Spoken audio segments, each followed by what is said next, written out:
Thank you very much. Let me start by recognizing the chief guest, who is the President of the Federal Republic of Nigeria. Permit me also to recognize the family of the late Dr. Abubakar Olusola Saraki, and permit me for good order to stand on the protocols already established. Let me say how glad, honored, and privileged I am to be invited to deliver a memorial lecture on the 10th anniversary to commemorate the departure of Dr. Abubakar Olusola Saraki. Any keen student of African politics, and I claim to be such a keen student, would have heard of Dr. Saraki, and I had heard of him before this invitation.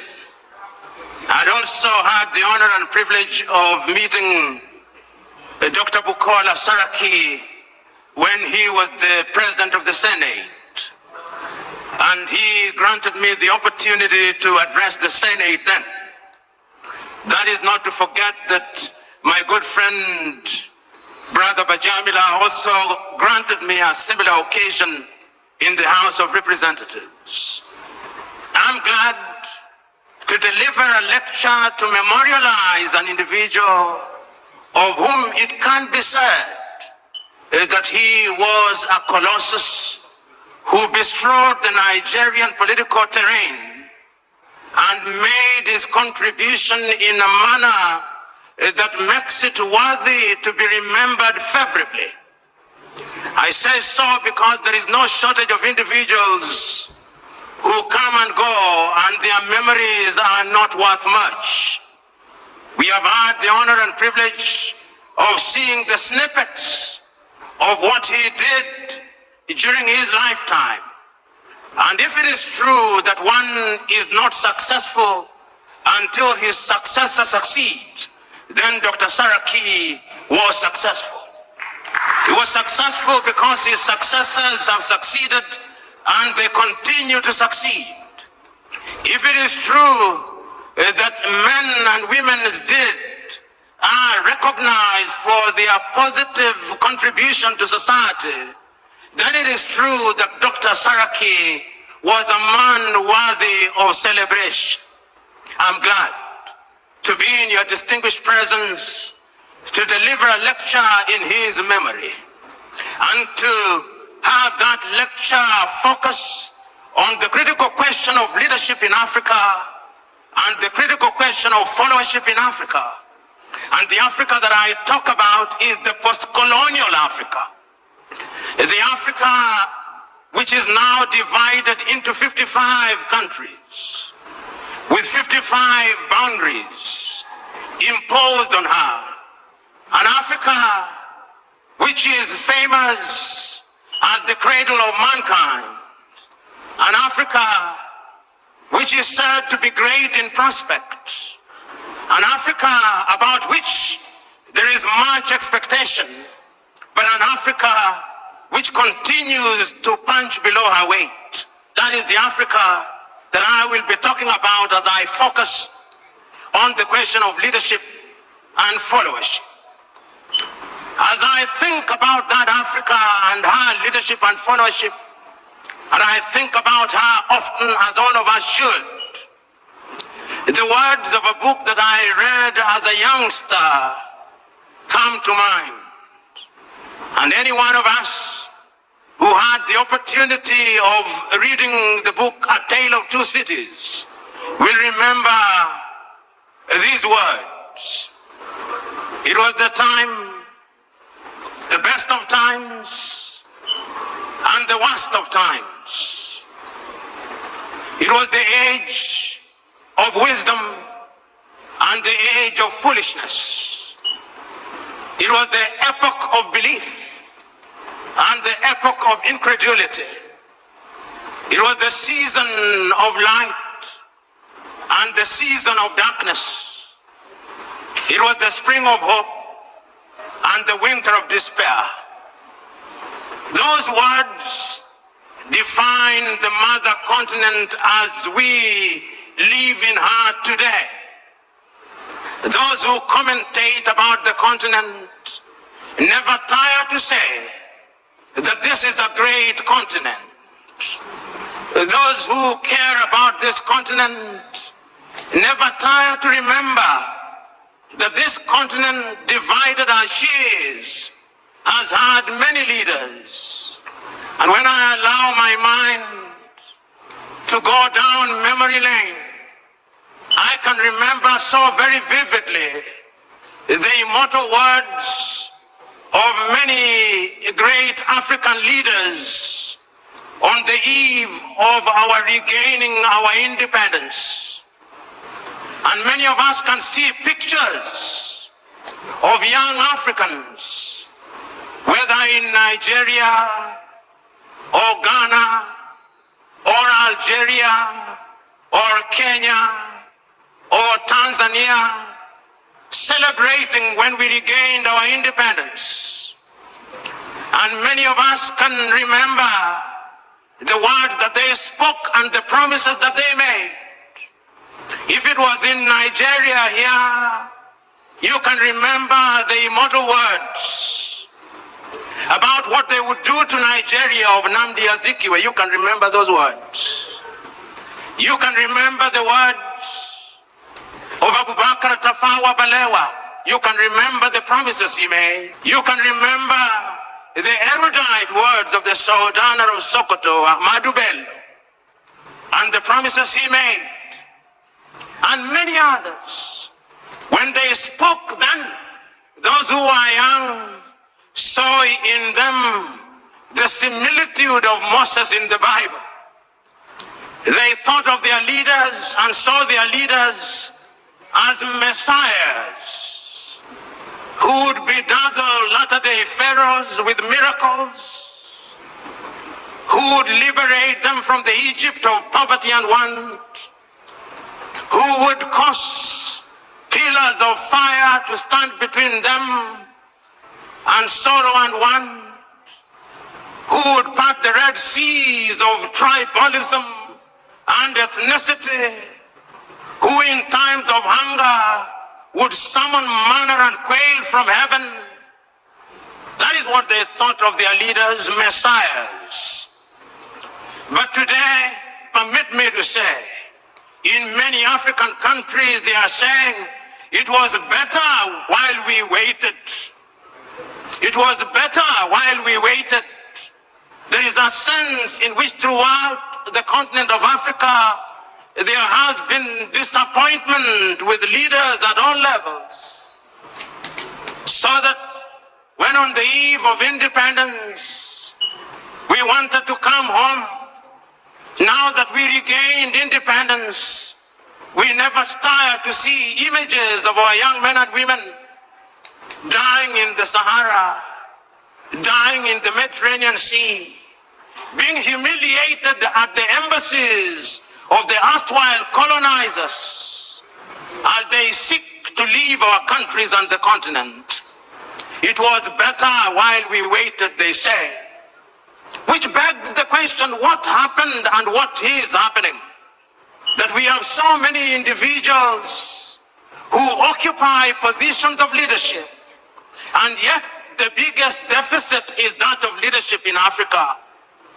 You know, in 1983, your own countryman, the late Chinua Achebe, wrote a little book which he could well have been writing about Africa, but he focused on Nigeria, the trouble with Nigeria.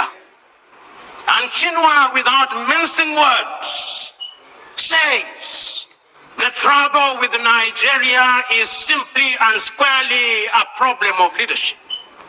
Whether you agree or disagree with Chinua, that is another debate. But he had his perspective. And he was asking a question that we continue to ask about the continent of Africa. Why is it that while on average 60 years after we regained independence, the 55 countries that constitute the continent of Africa, why is it that we cannot feed ourselves? Why is it that we have no faith in our institutions? We have no faith in our hospitals. Why is it that we have no faith in our abilities? Why is it? Where has the leadership been? Why is it that so many years, while politics becomes the toy that lulls us into a false sense of security, our economies are controlled by people from other civilizations? Why is it? These are uncomfortable questions which we must pose and confront and answer if the mother continent is to realize our potential. Why is it that the mother continent is ever so negatively attractive to other civilizations? You know, as I talk about leadership, and as I think about leadership, and I think about what leaders are enjoined to do, I think about this mother continent. And many times, I see how our men and women in positions of leadership are being treated by other civilizations. And I said, oh God, where are our leaders? When the world congregates under the G7, there are no African leaders there. The best they can do is to invite one or two. And beyond the photo opportunity, they are told to go away, and go away they do. When there is a meeting of the G20, it is the same thing. There is no African leader there. And when at the United Nations they have voted all our countries, France, the United States, China, Russia, can come and neutralize all our votes. And I say, where are the leaders in Africa? And as you observe African leadership today, they are summoned by different leaders in the world. If the Japanese do not summon them to Tokyo under UNCTAD, the Indians are summoning them to New Delhi. And if the Indians are not summoning them, the Turks are summoning them. And if the Turks are not summoning them, the Chinese are summoning them. In the next 2 weeks, they will have been summoned to the United States of America. Summoned, I use. Africans who are watching this scenario ask, where are our leaders? Which begs the question, who is a leader? Is leadership the occupation of office? Is leadership the occupation of the office of the president?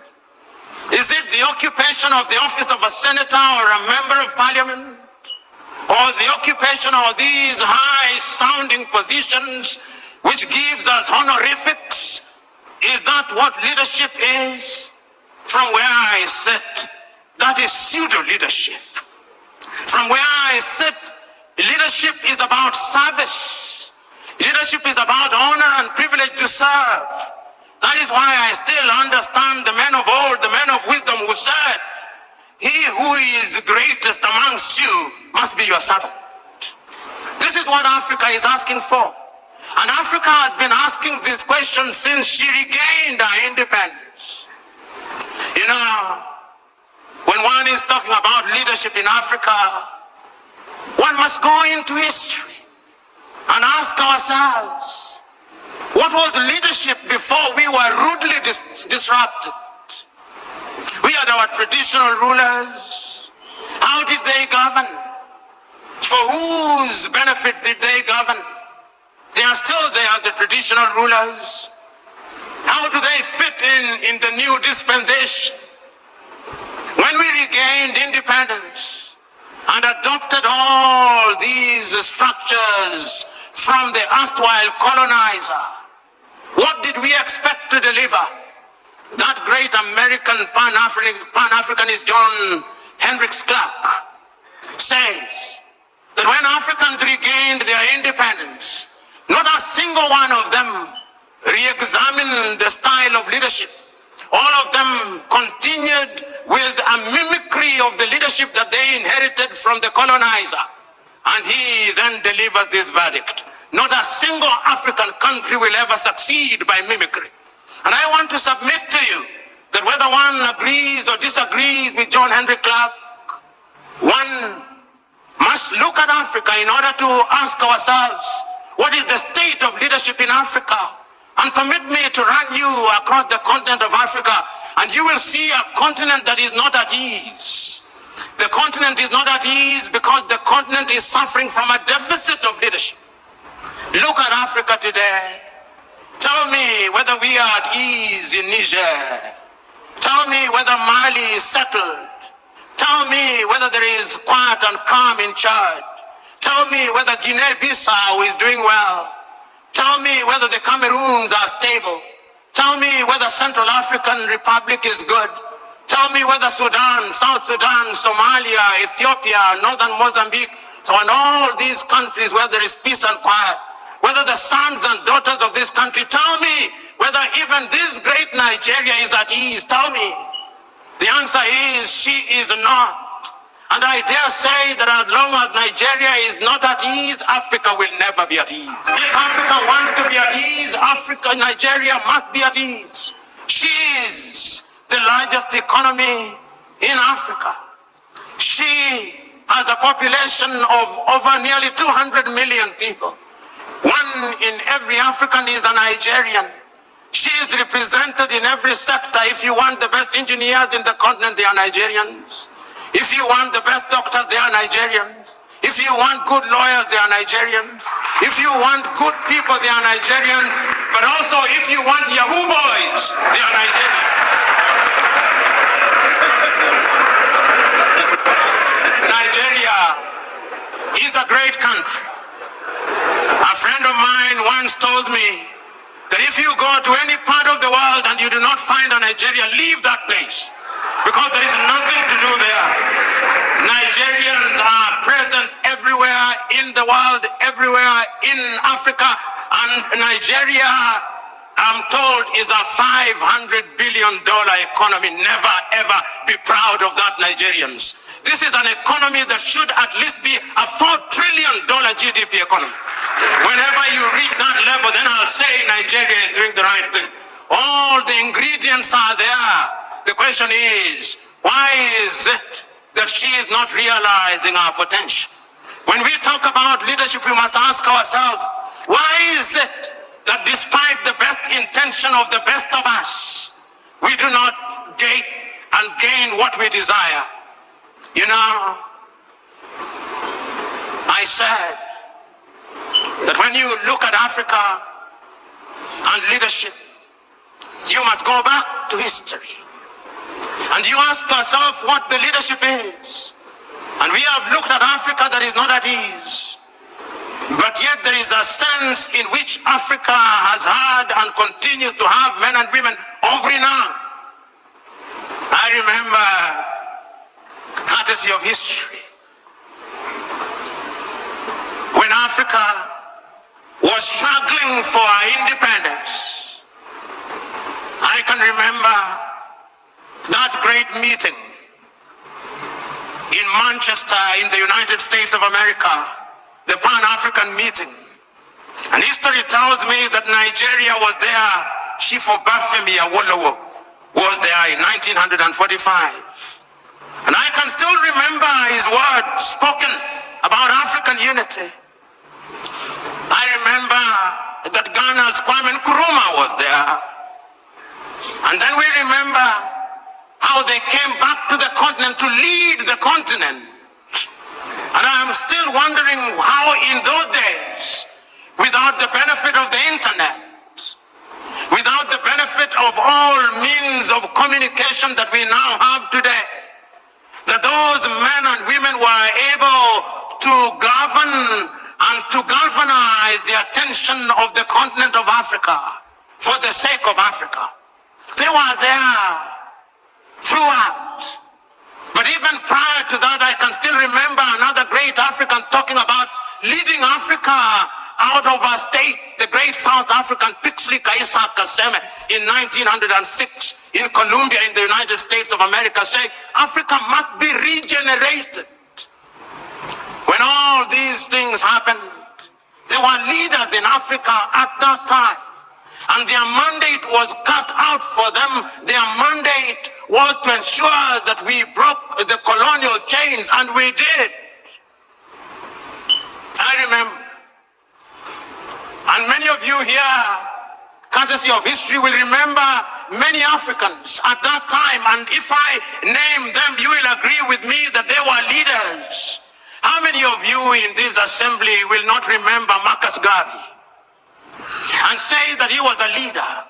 How many of you here will not remember Julius Nyerere and not say that he was a leader?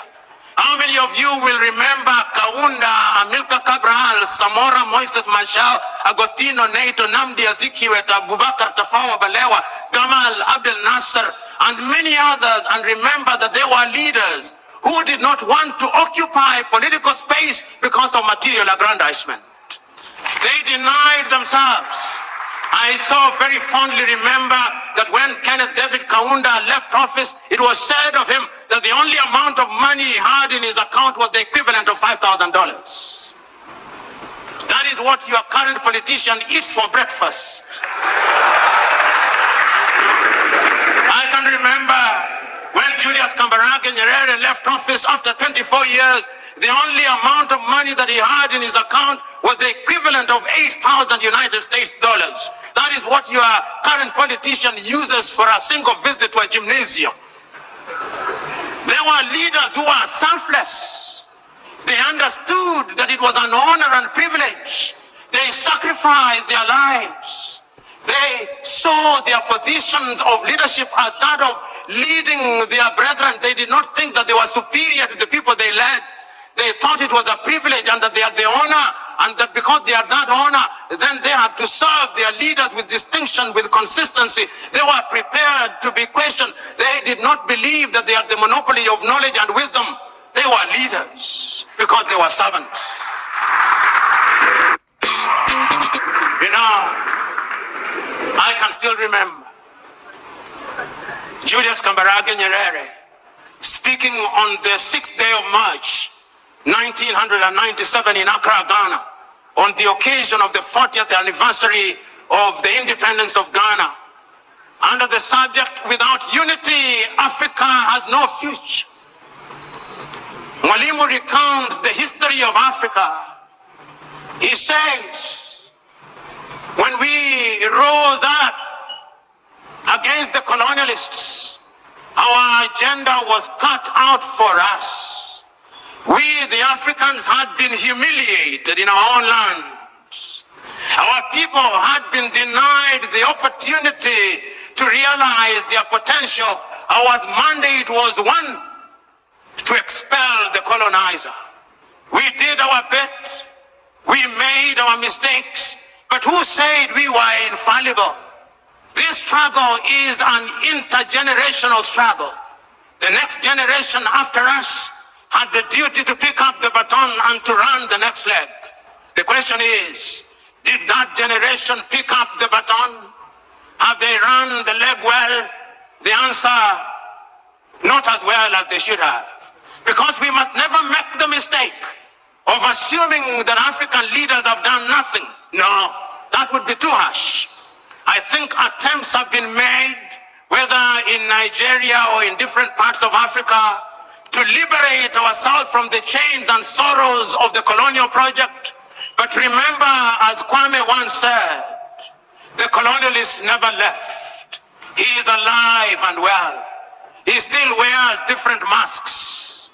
And those masks may appear to camouflage him, but they are here. Have you ever wondered why, when the British left their colonies, they created something that they called the Commonwealth of Nations, to which Nigeria belongs? In that Commonwealth of Nations, the head is the British monarch. When the Queen dies, the King becomes its head. It is headquartered in London. It is the Commonwealth of Independent and Free Nations. It is not. It is a post-colonial, neo-colonial institution which continues to massage the ego of the erstwhile colonizer as we celebrate. Through such institutions, they continue to control and to manipulate us. And many of us, particularly those of us who have had the advantage of foreign education, we never want to talk ill of bodies such as the Commonwealth. I do.